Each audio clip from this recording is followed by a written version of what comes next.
now going to the guest of honor, Peter Benisha, who has the floor, and I hope we will have time for interactive dialogue with you before we leave this room, because we are already late.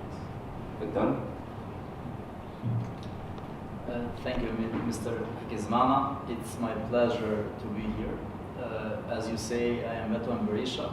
I represent the Egyptian community in Parliament of Republic of Kosovo. Honored ladies and gentlemen, distinguished participants of the second event of African-Balkan dialogue. Where do we come from? A history of violence, untold genocides, and therefore a past that we have not been able to reconcile with yet. Just like it is the case with the 1972 genocide of Hutus in Burundi, and before that beyond the African Great Lakes region. In West Africa, the 1908 genocide of Herero people in Namibia, crimes against humanity that are still denied or unrecognized in the 21st century. What kind of situation do we have today at the UN? Frankly, a part of the leadership of the President of Rwanda, Mr. Paul Kagame, who was able to make the 1994 genocide of the Tutsis of Rwanda recognized by the United Nations. Elsewhere, it is a total silence. Look at the disaster in the east part of the Democratic Republic of Congo, and it is millions of deaths called Hutus or Tutsis or Bana Mulenge or just colonized people, Congolese people, children and women since the fall of Mobutu. And look at South Sudan, Ituri, and there is in West Africa the situation with the Fulani people, and these are just few cases are regard the beautiful, grand and wide continent called Africa. The African Balkan Dialogue initiative launched by Syria is very important both for us, the Egyptian people living in the Balkan region for almost 3,000 years, and our brothers and sisters, survivors of the transatlantic slave trade living, now in the Caribbean region. The Americans, Brazil, and so on and so forth, and the most recent for our people, totally ignored, but still sinking in front of our eyes. The young men and women from the Horn of Africa and North of Africa and West Africa who are crossing the Mediterranean Sea in total silence. I am not ignoring the other minorities from the Balkan region. You have to know that over there we all have suffered in the 20th century, and it is not my work to say who is right and who is wrong. We all have suffered in all countries of Balkan region, and we are silent about it. African-Balkan dialogue and other efforts led by European Union, United States and United Nations are important. But for the Egyptians, we believe that is the motherland Africa that can help most of us. There has been extraordinary events that have opened dialogues in the aftermath of gross violation of human rights, such as what has happened in South Africa with the Truth and Reconciliation Commission led by also extraordinary people such as the Archbishop Desmond Tutu, and the strong and yet left soft leadership of the late hero of Africa and the world, His Excellency Mr. Nelson Mandela, first president of post-apartheid South Africa. From there, Truth Reconciliation Commission have been able to be created in Rwanda, Ivory Coast, and most recently in the Republic of Gambia. If I go very fast to resume the situation, many African nations have resolved to create truth and reconciliation commissions. Today it is necessary that we people from Africa living in the continent and those who were forced to leave home, from the Egyptian community of Balkan up to the most recent African refuge waiting at the doors of Italy and Europe. It is necessary that we understand that we do face the same challenges. We do have a common past and therefore we do share a common future. The CIRID has launched the African-Balkan Dialogue during the 40th regular session of the Human Rights Council. With that, and I am to promote the idea of the Pan-African Truth and Reconciliation Platform. So we can unite our struggles, service, dreams, and common vision to build up a better and safer world. Perhaps it is only possible with a united Africa. A better world includes the recognition of my people, the Egyptians, as a people depicted rooted in the Africa's greatest time during the regime of Pharaoh Ramses II, who is still an icon for many Pan-Africans and leaders of today. I will not tell you about the social anthropology and history of the Egyptian community of Balkan. My colleagues, the Honorable Professor Dr. Ruben Zaman has given to you a comprehensive presentation about our people. I want just to remind some of the recent developments that the government of my country, Kosovo, has been able to achieve so far.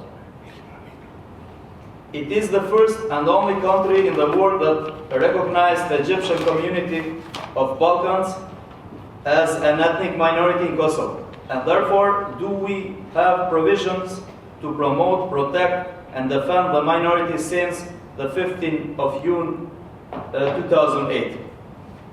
As you know, states can do all the work alone.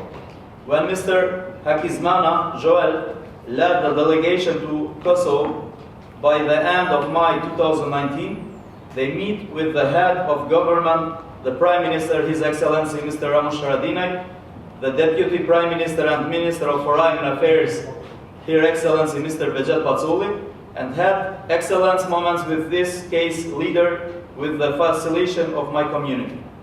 The two personalities do not belong to my political party, and still we did work together for the benefit of the minorities, the Egyptians of Kosovo.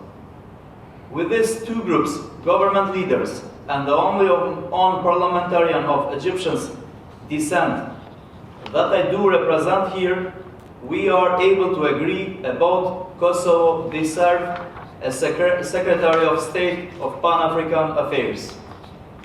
This is necessary in order to look at those challenges I have just overlooked in my first part of the presentation and show strong evidence of great opportunities that we can develop all together with Pan-African organizations. Opportunities are diverse in the areas of learning to live together in a multicultural world, and of course it will enable us to do business together through various projects that are now already in the pipelines, such as the African Balkan Chamber of Commerce, which is based in Pristina and Geneva, with the facilitation of CIRID and the Friends of Kosovo, both in Switzerland, the Balkan, and in Africa. Here, I want to send my warmest and the best respect to a personality I have not yet met, but that I know he sits as the president of this present Human Rights Council cycle, the ambassador of the Republic of Senegal. Please send to him my respect again, because he represents the very first country in Africa that has recognized not only my people, but also the Republic of Kosovo as a dignified member of nations, thus enabling us to strive for more unity and regional reconciliation in the Western Balkan region. I also thank all the friends of Kosovo. Danke, faleminderit. Before I conclude about the African-Balkan dialogue, I want to say that when Sirit came to Pristina, the team of Sirit was also able to meet with the leaders of Egyptian descent that are also high-level governments officials, such as a Deputy Minister of Local Government and the Deputy Minister of Education and women NGO representatives. I hope the full report will be soon released. Mr. Permanent Secretary, Your Excellency, distinguished representatives, the collapse of Yugoslavia after 1999 has shown the world that it is necessary to never forget that war is still possible everywhere, even at the doors of Europe. Thanks to God and the former United States President Bill Clinton, my country is still present on earth. As you can understand, there are always doors to repent, rebuild, and reunite. The massive flow of refugees from ex-Yugoslavia onto Western Europe has exacerbated some of the local and nationalistic politics. But with time, the Balkan diaspora living in Switzerland, for instance, has been able to rebuild their own houses at home, their countries, their families, and ultimately have shown host countries that is only together that we can achieve the extraordinary.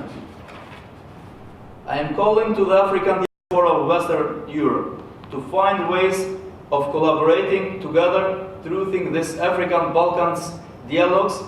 I am calling to Africans leaders to give support to this initiative and really to do something together. As a member of the Assembly of Kosovo, I am sending this special invitation to the African diaspora and the Balkan diaspora living in Switzerland and Western Europe to meet with the people of African descent and the Egyptian community of Western Balkan in Pristina, no more than ever, and unite our strength and hopes so we can build a greater future within our lifetime. The greater future is, of course, the irreversible coming of the United States of Africa. Because a better Africa will give door for a better Europe, and therefore a better world. For it to go well, it depends on us. I will say we, the Pan-African diaspora, regardless of our citizenships or even color, we must strive towards our own institutionalization as a sixth building block of our motherland, the Africa we want. Mr. Permanent Secretary, I want to thank the United Nations and the President of Syria for allowing me to be here today at the Palace of Nations. As the guest of honor of this second African-Balkan dialogue, please forward to the UN security who let me enter this sacred place, and to your father, the President of Syria, and the people and leaders of Burundi, our warmest regards and respect. Thank you very much. Thank you very much, Honorable Veton Berisha. I am very happy that you are here. We all are very happy to be here with you on this panel that has shown that Egyptian community, African diaspora, and also partner organizations like COGEP and you, we can start something.